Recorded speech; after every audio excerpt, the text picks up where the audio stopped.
On behalf of everyone who's going to be knowing about you for the first time, hearing about the town for the first time, fighting the propaganda they've heard about being a white only, it's racist, black people are not allowed.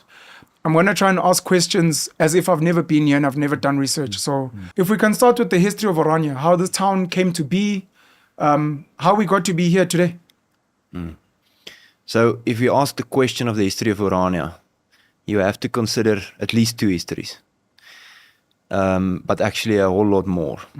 And the two histories I'm referring to is Orania, the physical place, which is a town established in the 60s as a camp for people, engineers, builders, construction workers working on the Van der Kloof Dam and the channel systems flowing out of that. Yeah. It was a project to make the Orange River sustainable, which boosted the economy of the Northern Cape and developed agriculture in a sense that I think few people understand the size, the gravity of that development.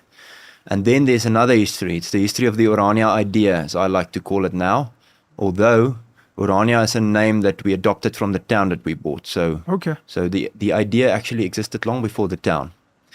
And I think the important one is the Orania idea history. Okay. So I'm going to put it in very simple terms and try to explain it as good as possible, although it's quite a nuanced thing, and people need to stick with me here. Sure. But in very short terms. Please take your time, Joost. You don't have to rush. A short history of how we became what we are. Yeah. I think there's always been different people thinking in different ways, and I'd like to consider Oranians as people having an alternative view of what solutions in this country should be, where we are and where we should be going. In the 1940s, late 1940s, an organization with the name SABRA was created. It was created as a think tank, a conservative think tank. They advised the National Party on some things, and there was a point where the National Party didn't want their advice anymore. Now you can ask Karel in your other interview more about that. He's an expert on that field. Sure. But the short version is, Sabra said, if Afrikaners really and honestly consider themselves to be part of this continent, they should not try to rule South Africa as a party of minority rule.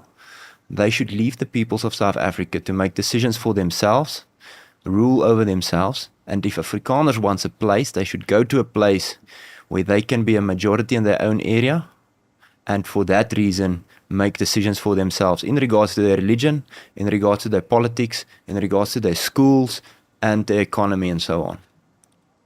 That idea did not resonate very well with the NP at that stage.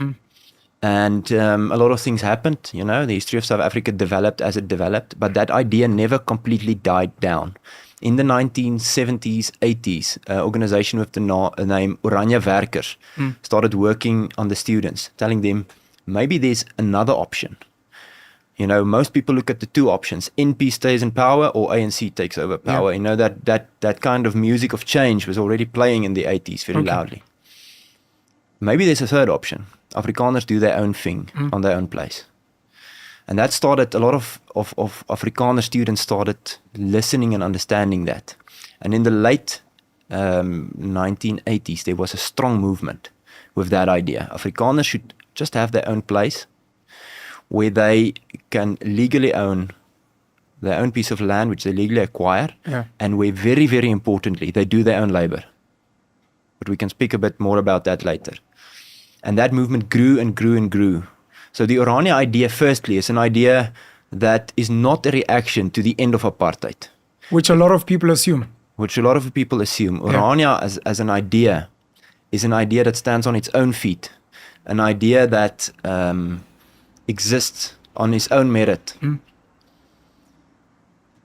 In 1988, an organization was created called the Afrikaner Vryheidsstichting, flowing out directly from SABRA. Afrikaner Vryheidsstichting had this ideas very strongly, and they started getting members to join them for these ideas, to raise money, to raise funds, and to push this narrative of we should do our own work, we should build our own institutions, and we should own our own piece of land. And then Afrikaners can make the decisions for themselves without negatively affecting anyone. Afstig, or the Afrikaner Vryheidsstichting, later became the Orania movement. So it's the same organization, it got a new name. And in 1991, this little town, which is today Orania, was a ghost town. It was abandoned by government after the project was finished, and it was abandoned. It stood empty, and the government tried to give it to the army or to the police. No one was interested for that as a training camp or something like that.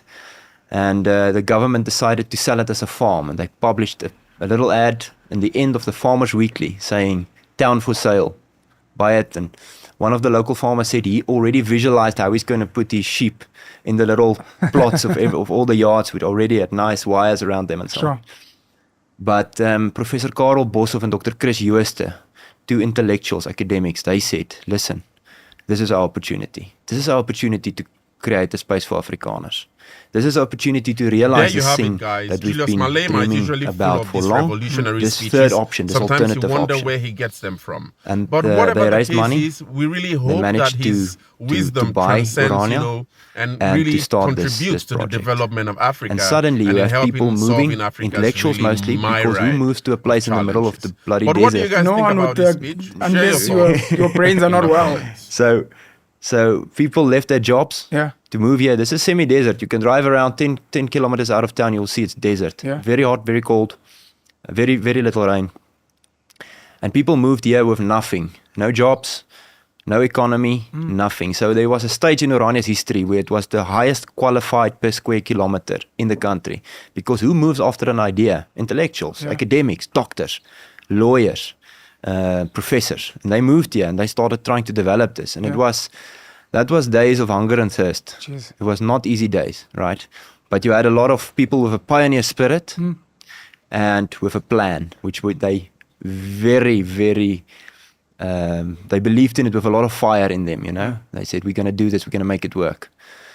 It wasn't as fast or as easy as people thought it was going to be. I never thought it was going to be easy, but it took time. It's now more than 30 years later. Yeah.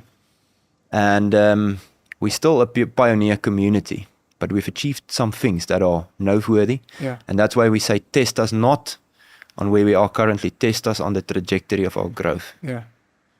So that's Orania, the idea, and Orania, the reality, becoming one thing. So there you have it, guys. Our African leaders try to do their best, in their speeches and try to make speeches that actually to show, their efforts in trying to help manage the challenges which Africa is actually facing through and has been facing through since the colonial times.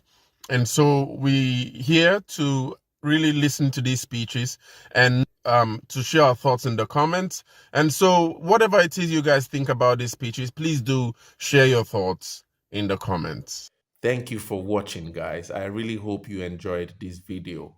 Please share and like and subscribe, because that's the way you support Kwazemi as a channel, an Afrocentric channel, where we try to understand deeper issues in African history and hopefully develop a collective intelligence on how we wish to build the Africa we want to see as people of Africa. See you in the next one.